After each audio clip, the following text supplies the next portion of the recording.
Okay, so trying to put all the ideas and things in my head onto film now that I'm trying to remember, because I haven't done like video chat in like ages now. But I've been telling lots of things, and you've seen people and stuff, and it's like all these ideas and all these kind of concepts and facts going around in my head. So was it yesterday? Went to the Sustainable Art Practice, this event by Flux Events, was about sustainable art practice. So they would talk about all kinds of things. So they had I think it was about 4 artists featured. So one of them, for example, had gone on this course program to learn how to swap out, say, materials or techniques that can be more sustainable. So whether that's looking at things like electricity use, or tools, whether that's drills or whatever, that rather than being repaired or replaced because they're cheaper to make than they are to repair. Using things like plastics and found objects. So this go over plastics reminded me when we were kids, actually. So she takes these, so you've got different types of plastic, obviously, but say with plastic bags, so she would put them upon layers and then you heat them up and then press them. And she quoted about £200 for being able to buy the oven and the hydraulic press to do it. And then these plastics, say about quite thin, and then through those she's created a body of work.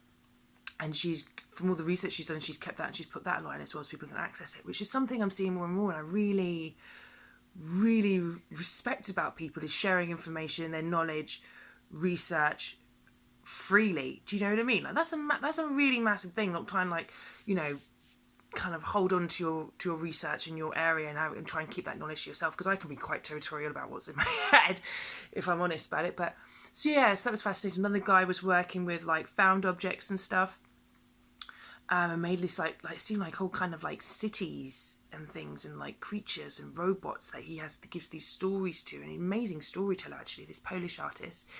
And then this other lady, she went back after 10 years, I think it was, or something, from her profession, and now doing an art and science MA at St Martin's. And she's just looking at nature, and particularly works with scientists a lot, but I think a lot of it was kind of microscopic level, I want to say.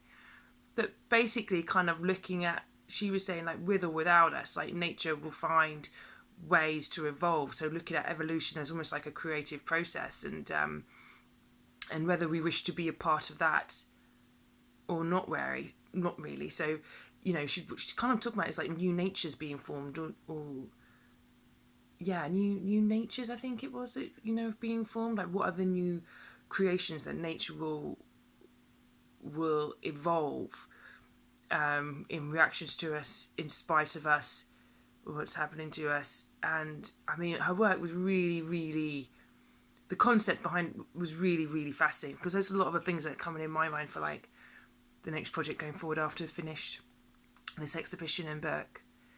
And I was just that really does fascinate me, and it's trying to think on what kind of level that I'm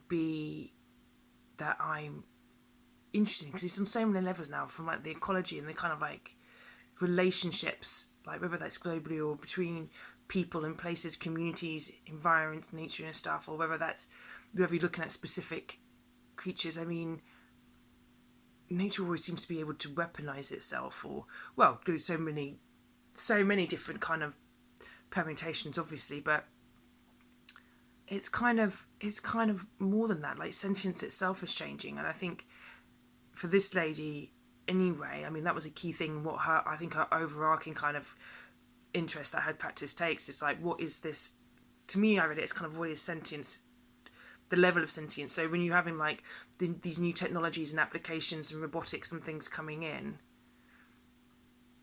or just matter really, that we consider it doesn't have any sentience, it's not alive as such, but then real life. So where on the scale does something then start being sentient, to start being alive? Do you know what I mean? It's a really fascinating question. And who else was there? There was a person from Bow Arts. I mean, she was talking about them, sustainability, and they're trying to make, practice more sustainable. I mean, I think it came across as a bit wishy-washy, but I don't think the speaker really kind of intended that. But yeah, it didn't come out as kind of strong as I think she meant.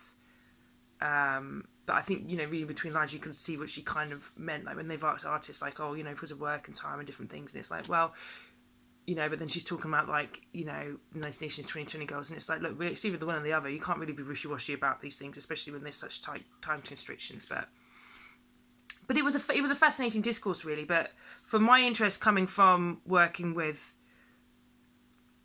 communities, almost looking at it from a kind of like anthropological or cosmological kind of way, like the way I've kind of seen, I think, from working with and researching Amazonian cultures, for example, a lot of them anyway, this interconnectedness where you don't have the demarcation between humanity and animals or nature, where even with all of these artists, when they're talking, there's this implicit, there's an implicit thing of this demarcation between humanity and nature. Like with that lady, and she was like, oh, we have to decide eventually whether we're in a part of nature or not. And it's like, well, technically there is no distinction, really. I mean, I don't see a distinction from it. We apply the distinction to ourselves in a kind of elevated sentient creature, but when you take away that demarcation and you consider yourself to be one culture with your natural environment, animals and stuff as well, from what I've seen, the kind of the Amazonian cultures that I've read about, then if that environment is actually, you consider that your home, that's part of your well-being, that's your health, that's your family, then it's a very different process in whether you can demarcate yourself from that. I mean, especially, there is a definite kind of disconnect between nature and, like, especially when you're going in urban cities and all this kind of thing. But, like, I don't know, there's so many kind of entry points into it. But I did find out also at this event, like, a fascinating new organisation called Julie's Bicycle that I'd never heard of before. And they kind of support or trying to promote or encourage, like, creative industries to be at the forefront when it comes to kind of like environmental policy and change and stuff. So again, it's this repeated kind of concept of artist as communicator, linking or dispensing, challenging, presenting knowledge, information, challenge, dialogue, conversation, also being, you could say the arbiters or provocateurs when it comes to new technologies and stuff, because of new media and things, which is something, that really fascinates me as well. But I use it really, I use new media really, I guess you could say, almost like in a traditional sense, because I use it for painting and things. But I see that radically kind of changing as my skill levels improve and things as well, because I want to expand that. I really want to work with, like, say, moving image and animation and comic. You see there's a lot of these stop motion, not stop motion animation, sorry, but these kind of like half comic, half film, half animation kind of things. And I don't know, that's something that definitely for the next project I want to play around with, because I want to use the visceral kind of documentary kind of like citizen documentary kind of style, and like I think to inform a lot of the project, because it's how you're thinking of, I don't really know how to write things without kind of using myself as the first instance, because I know that, so I can write authentically about it. It's like, why field work's so important for me anyway, because it's like you go there and you see really the intimacies of, like, and the intricacy of, like, people's relationships, shit you never kind of, because why would you think it? Therefore you can never kind of like predict it or say, oh yeah, because you just can't forecast that kind of thing when you've never been in that environment. So, like, traveling to it and seeing it with your own eyes, and people are what you think it is against what it is, because so much stuff is idealised in your head, you don't even really realise how much that is. And I think, even working on this book, I found that so much, because, I'm looking like at these photographs and the things in the experience, because you're reliving it every time you're, like, creating these works, and you're just like, shit, man. Fuck, I remember how much that was kind of like, whoa, that was kind of shocking, you know what I mean, and stuff. And, like, so many little cultural shocks until you're kind of habituated to where you are, in a sense. All the process of habituation, I guess, starts. And it's I feel like my brain's just kind of like really kind of over and tired of all the things kind of learning. And then also went to the Get Up Stand Up exhibition. Thank you to my boy for that, which was fascinating. It's like 25 creative, like, pioneers, of which Tom is one. Definitely amazing sculptor. And, I just felt, I feel a lot of pride when you go to these things. You also find a lot of publications and things from from independent presses and all different kinds of things that you wouldn't normally see, which is good. I've really got to check out that Galdem publication as well. I've seen it a couple of times at like kind of independent bookshops. I think there's one near me at work in King's Cross, and I really got to check that out. But you just see these words, probably just like, Christ, the amount of shit you think like the black communities has been through over the last decade, and you see you coming out of this, and so many. I think one of the things that I find, like, I mean, it's with every respective culture I think it comes out with, but I think something that truly seems to be like a statement or iconic of black culture is the use of creativity to, again, understand, engage, attack, defend, kind of protest against the prejudice or disadvantage or, disenfranchisement that happens, you know what I mean? And just to fight for yourself. Like, I was having dinner with my family last night, and we were talking about that, and I was saying, like, Notting Hill Carnival, still say when I'm there, like, I always kind of take a moment and just think, this came out of people who were having such experiences of such horrendous racism, of people like attacking them in like an area that Notting Hill was at the time, just trying to make a better life for themselves. And it's just like, and they took one of the most kind of iconic and positive and celebratory kind of events, cultural events in Caribbean culture, brought it here to kind of consolidate, celebrate, and just remind themselves and experience that kind of thing that just, it's a kind of self and community worship. Do you know what I mean? Just like, and it's just developed in so much more. And to think that was kind of like this act of racial solidarity has turned into one of the biggest carnivals in the world. I just think, what a fucking amazing thing. Like, that is just epic. You know what I mean? Like, my cousin Simon, he grew up in like Germany and stuff, and we're sitting there and we're just like, yeah, man, it's just like, just love that. Separate to like the performance and the party and just like, classic kind of like reveler, carnivalesque kind of experience of it. Do you know what I mean? When you just release and you let go and you just like, just fucking have it. Do you know what I mean? For that weekend, it's there. It's every type of music, whether you're in your happy hardcore, whether you're into, your hip hop, whether it's your reggae, your ska, whatever, whether you're like skanking some 6-foot sound system or whatever. Do you know what I mean? But it's just, and I know, like, say, like a lot of, it's always a contentious issue, because the community around that area has changed so much. But it's such, I think that's such a pride of achievement, even when you do have the shitty bits of people getting all kind of like stabby and crap, and it's like, if you could just take that to one side, please leave me with my red stripe and my jack. I'm trying to, you know what I mean, trying to have a little wind up,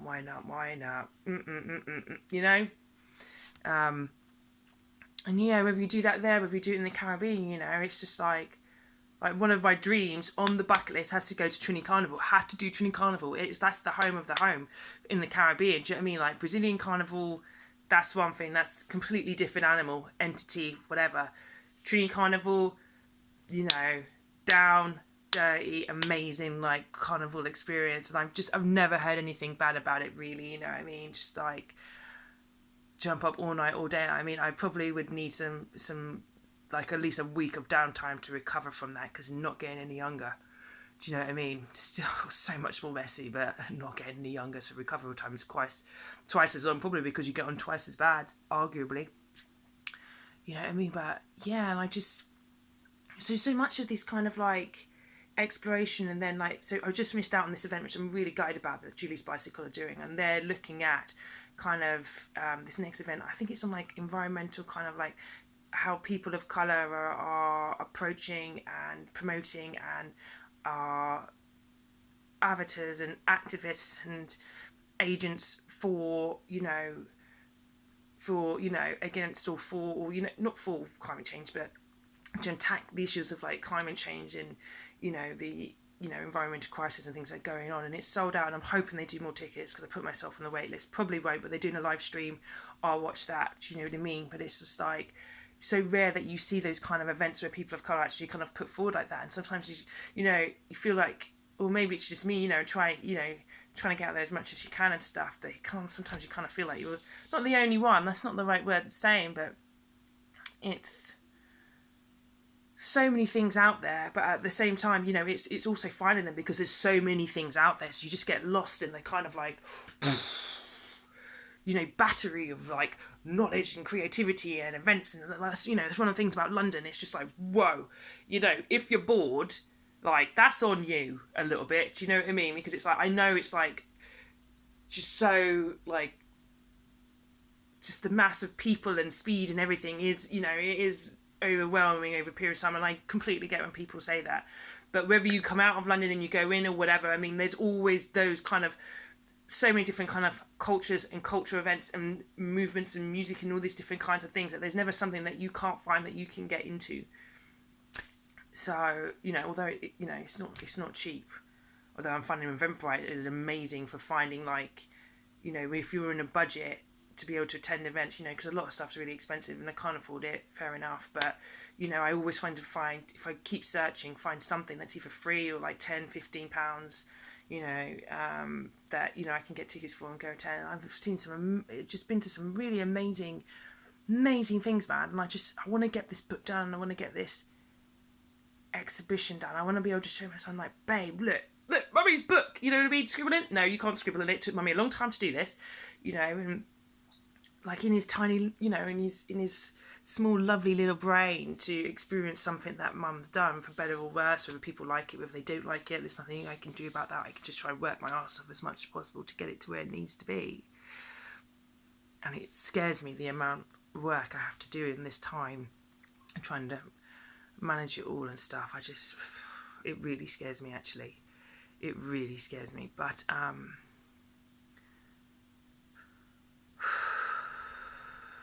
going to have to take another week in July. I really am. I just don't understand how I'm going to get it all done. That's going to have to happen. That was a note to self. Anyway. Yeah, and then after that, just getting all that work out there, seeing what happens with it. But, you know, I'm always kind of thinking about the next thing as well. There's so many like ideas and things coming with that, so I'm trying not to be like, no, just finish what you need to finish and then you can start the next thing. But like, you know, events and opportunities coming up, you're like, oh well, you know what, I really should attend that because that's a fascinating like opportunity. Well, you know, the sustainability practice thing, I was like, really, that should have been a September get onwards. Do you know what I mean? Once I finished, because that was an evening where I could have been working rather than going to something. But it was like, wow, you know, got to do it really. And I'm so excited about it. I'm so, you know, even though I've said like, yeah, I am going to take a break. I'm not going to be doing as many stupid hours and stuff that I'm doing now. But, you know, it's so exciting. I just get so excited about it. But then they're constantly ticking over in my brain, and my poor little freaking brain feels like it really hurts sometimes. But, you know, I was speaking to this lady, the lady at the door, because I had to leave, and because this thing overran so much for this sustainability thing. So I have to watch the panel thing afterwards because I missed that. But I was saying to her, like, you know, when you look at kids, like, you know, especially when they're so young, like, you're the creator and destroyer of worlds, man. Do you know what I mean? You mould so much of their world. Do you know what I mean? And it's scary to have that much power and responsibility. But then I was listening to this girl who's this MMA fighter on Joe Rogan, and she was talking about, you know, one of her key kind of like motivational kind of like psychological, positive psychology, like words to kind of like get herself into a kind of like right headspace when she's fighting or training, whatever, as Fight Mom. You know, and she was describing how, you know, her kid's there and she's, you know, does her fights because she you know, if she fails, then she fails, and her kid's got to see that. If she wins, then that's fantastic. But, you know, her daughter needs to, you know, is to process that as and when seeing her first, because that will happen to her. And I think it's the same thing with my son as well. I'm like, you know, whether it's good, whether it's not, whether people think it's good, whether it's not, I know I put a lot of work in and try to produce what you're going to produce, but, you know, whether he likes it or not, whether it's like the ideas and the legacy of what you're trying to create, even just opening the mind to like considering like these different concepts and ideas and things. And I would love for him to come out to places that I want to go to in the future, you know, when I go out and do field work. But I don't exactly pick the easiest places to go to, you know what I mean? You can't trek into the jungle. I'm just like, no, I can't, no. you know, but so maybe in some contexts, and he can see some things like when my husband came out to Peru, but it's the whole wide world is like, the whole wide world is there for him to wander through it, and for myself as well. And you know, you want to kind of show that, but the whole wide world for you wander through isn't just the geography of it. It's like, it's the intellectual and it's knowledge. You know what I mean? And it's the emotional journey. It's not just like kind of like the graphic idea of traveling through space or landscapes or, you know, environments and stuff. It's just,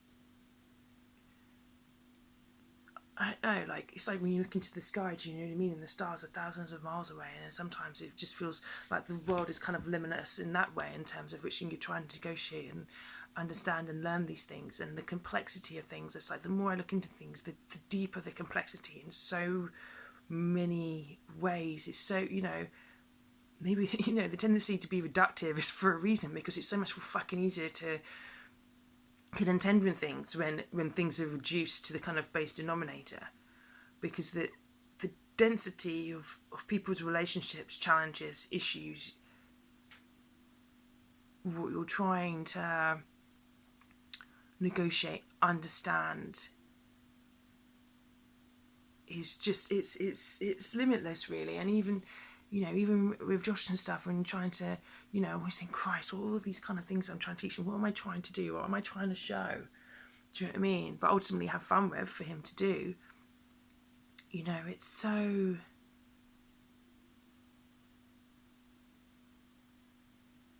You know, he's like, you know, when I said you've got 20 years, it's like, right, I've got 20 years. But when he's in 23 and 20 years' time, he's the next step. He's the next one carrying it on, because, like, this is your world, baby. What are you going to do with it? How are you going to protect it? How are you going to nurture it? How are you going to help it? Because you have that is part of your civic responsibility, and that's something that I'm learning, and it's something I'm definitely going to teach him, because it is. And I think in that point, you're not going to have much of a choice to, like, when things, you know, not that they aren't already, but really affecting things, and you see really, you know, it's going to be changed, because at some point it's going to stop being a wishy-washy contention, and it's going to end up being like heavy legislation and stuff to get done what needs to get done to get to a certain point, and a lot of shit ain't going to be liked. You know what I mean? It's you know, kind of environmental war, if we like, can be the first that we've known. So, you know, I guess what you're trying to do is do as much as possible to upset that kind of future conflict and be a kind of diplomatic peacemaker as much as possible. And, you know, I guess I'm trying to define or even understand the role of the artist as communicator, because to me, how do you engage like vulnerable or hard to reach audiences? Just people who are not part of your choir, man. Do you know what I mean? They don't go to your church. They don't want to go anywhere near your church. They're like, that shit. They don't want to be there, man. You people are crazy. You know what I mean? So how do you engage with people that don't want nothing, that don't want to engage in that way, in the way in which they see you in your you know, house of passion, whatever you want to call it? Do you know what I mean?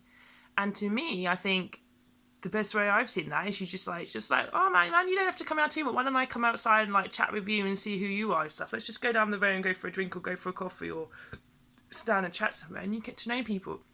And through them and trying to understand where they come from and where they are and where their community is, you can say, right, okay, well, I do this, whatever, and you kind of like try and bring, you know, these two things together in a kind of dance, really. Do you know what I mean? And it's just like, and then through that you can create the project or the idea and engage, you know, ideally organically if we can, a kind of reciprocal nature in terms of what you're trying to produce, what you're trying to understand, what you're trying to communicate.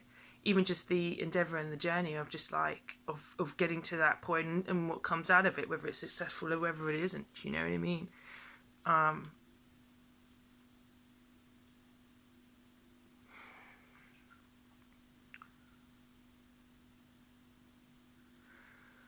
don't know, man. Like, it's such a massive challenge, but I mean that's kind of the point, isn't it? Oh fuck, I don't know. I just seem to get shit out of my head. It hurts. I'm bloody hungry. Ooh.